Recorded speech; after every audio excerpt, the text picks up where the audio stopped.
الحمدللہ وحدہ لا شریک لہ والصلاة والسلام علی من لا نبی بعد۔ پارہ نمبر 9۔ اللہ تعالیٰ نے اپنے بندوں کو سمجھایا ہے اور یہ فرمایا کہ ہم جب بھی کسی بستی پر عذاب نازل فرماتے ہیں تو ان کو مختلف احوال دیتے ہیں، خوشیاں بھی دیتے ہیں، تکالیف بھی دیتے ہیں۔ دیکھتے ہیں کہ خوشی میں کیا کرتے ہیں اور تنگی میں کیا کرتے ہیں۔ جو خوشی میں، راحت میں اور بے آرامی میں، تکلیف میں اللہ کے ساتھ یاد کرتے ہیں بچ جاتے ہیں، اور جو خوشی میں لے تو اکڑتے ہیں، تکلیف آئے تو گڑ گڑاتے ہیں، تو یہ لوگ پھر پھنس جاتے ہیں۔ تو مومن کی شان یہ ہے کہ خوشی ہو یا تکلیف ہر حال میں اللہ کا بن کر رہے اور اللہ کو یاد رکھے۔ حضرت موسیٰ علیہ السلام کا واقعہ اس میں بیان فرمایا ہے۔ حضرت موسیٰ علیہ السلام کا فرعون کے ساتھ مقابلہ ہوا، فرعون سے گفتگو ہوئی ہے، فرعون نے جادوگر موسیٰ علیہ السلام کے مقابلے میں بلائے ہیں۔ اللہ تعالیٰ نے اپنے کرم سے موسیٰ علیہ السلام کو فتح دی ہے، جادوگروں کو ناکام کیا ہے، اور پھر وہ سارے جادوگر موسیٰ علیہ السلام پر ایمان بھی لائے ہیں، کلمہ پڑھا ہے۔ اس واقعے کا ذکر بھی فرمایا ہے۔ حضرت موسیٰ علیہ السلام فرعون اور فرعون کی قوم کی طرف آئے ہیں، نبی رسول بن کر آئے ہیں، آپ نے دعوت دی ہے، ان لوگوں نے دعوت کو جھٹلایا ہے تو ان پر کئی قسم کے عذاب آئے ہیں۔ یہاں پر ان میں سے 5 قسم کے عذابوں کا ذکر ہے۔ نمبر 1 طوفان، جیسے جھکڑ ہے، طوفان ان کے اوپر بھیجا ہے۔ نمبر 2 والجراد، ٹڈیاں بھیجی ہیں۔ نمبر 3 والقمل، ان کے اوپر جوئیں، بالوں میں جوئیں، کپڑوں میں جوئیں، جو بستر میں جوئیں ہی جوئیں۔ والضفادع، مینڈک، کھانے میں مینڈک، پانی میں مینڈک، پینے کی چیزوں میں مینڈک۔ والدم، اور خون، کھانا کھاتے ہیں خون بنتا ہے، پانی پیتے ہیں خون بنتا ہے، خون۔ تو ایک عذاب آیا تو موسیٰ اللہ سے دعا کرو، اگر یہ ٹل جائے تو آپ کی بات مان لیں گے۔ موسیٰ علیہ السلام دعا فرماتے، عذاب ٹل جاتے، پھر سرکش۔ دوسرا عذاب آ گیا، موسیٰ علیہ السلام اللہ سے دعا کرو، یہ عذاب ٹل جائے تو آپ کی بات مان لیں گے، دعا کی، عذاب ٹل گیا، پھر سرکش۔ تو یہ لوگ سرکشی سے باز نہیں ہے، سرکشی ان کی بڑھتی ہی چلی گئی ہیں۔ یہاں 5 عذاب کا ذکر ہے۔ ایک اور بھی ہے، قحط سالی ان کے اوپر آئی ہے۔ ایک اور ہے کہ ان کے پھل اور میوے ایک اور مقام پہ کم کیے ہیں، اس کے اندر ان کو آزمایا گیا ہے۔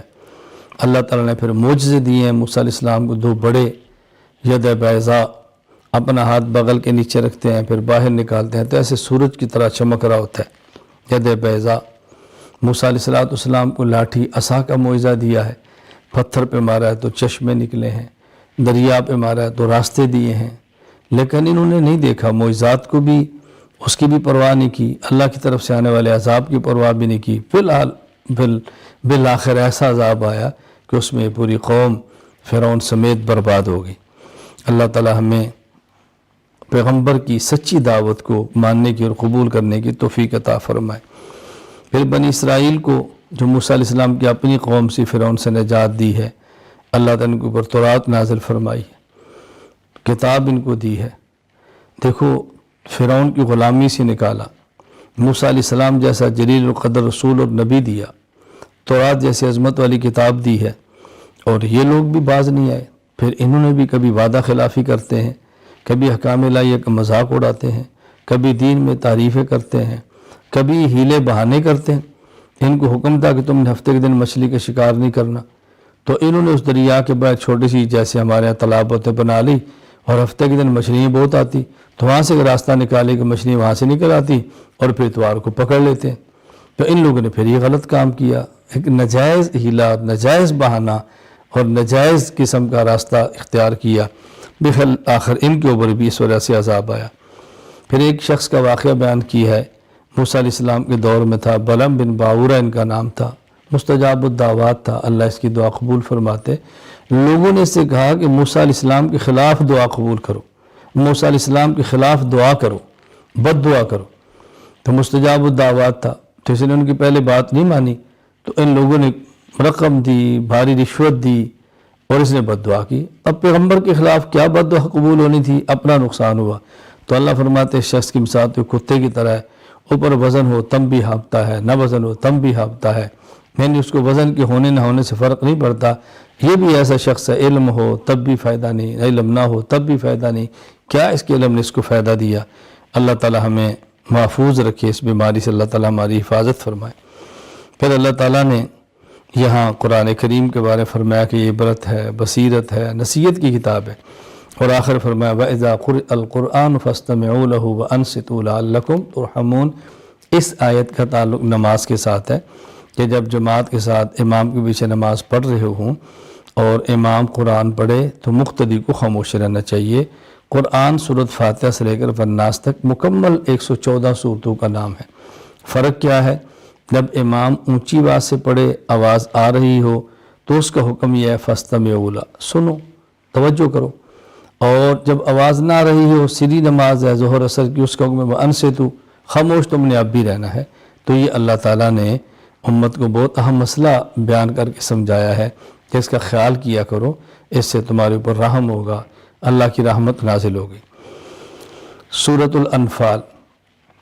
انفال نفل کی جمع ہے، ویسے زائد چیز کو کہتے ہیں.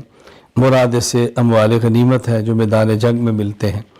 تو اس صورت میں چونکہ مال غنیمت کا انفال کا ذکر فرمایا ہے، اس لیے صورت کا نام ہی سورۃ الانفال ہے. تو یہ فرمایا کہ جب مجاہد اللہ کے راستے میں جہاد کرتا ہے اور کفر سے جنگ ہوتی ہے، اس کے نتیجے میں جو مال ملتا ہے مال غنیمت کہتے ہیں. کبھی میدان میں نکلتے ہیں، جنگ کی نوبت نہیں آتی، بغیر جنگ کے مال ملتا ہے تو اس کو مال فے کہتے ہیں. تو یہ مسئلہ بیان فرمایا کہ جب مال غنیمت ہو تو اس کے 5 حصے کرتے ہیں. ایک حصہ مجاہدین کے لیے، 4 حصے مجاہدین کے لیے، اور ایک حصہ خالص اللہ کا رسول یعنی رسول اللہ صلی اللہ علیہ وسلم کی ثوابدید پر ہے، اس کو آپ جہاں چاہیں خرچ فرما دیں.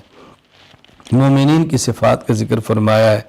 ایمان والوں کی صفت یہ ہے، نمبر 1 اللہ سے ڈرتے ہیں، نمبر 2 تلاوت کے ذریعے اپنے ایمان کو بڑھاتے ہیں، قرآن کریم رغبت سے پڑھتے ہیں، نمبر 3 اللہ پر بھروسہ اور توکل کرتے ہیں، نمبر 4 نماز کی حفاظت کرتے ہیں، نمبر 5 احسان کرتے ہیں، نیکیاں کرتے ہیں، دوسروں کا خیال رکھتے ہیں. یہاں دی بات اچھی طرح سمجھ لیں کہ اب رمضان کا مہینہ بطور خاص قرآن کریم کی تلاوت کا ہے، بہت زیادہ اہتمام فرمائیں. اللہ پر توکل کا معنی ہے اسباب اختیار کریں، اللہ پر بھروسہ کریں. اسباب اختیار کریں پھر بھروسہ کریں، اسے توکل کہتے ہیں. اسباب چھوڑ کر بھروسہ کریں، اسے تعطل کہتے ہیں. شریعت میں تعطل نہیں ہے بلکہ توکل ہے. پھر صرف نماز پڑھتے نہیں، اس کی حفاظت کرتے ہیں، فرائض کا، واجبات کا، سنن کا، آداب کا خیال کرتے ہیں اور اہتمام کرتے ہیں نماز کا، اور احسان کرتے ہیں، بہت زیادہ نیکی کرتے ہیں، دل سے کرتے ہیں، اخلاص کے ساتھ کرتے ہیں.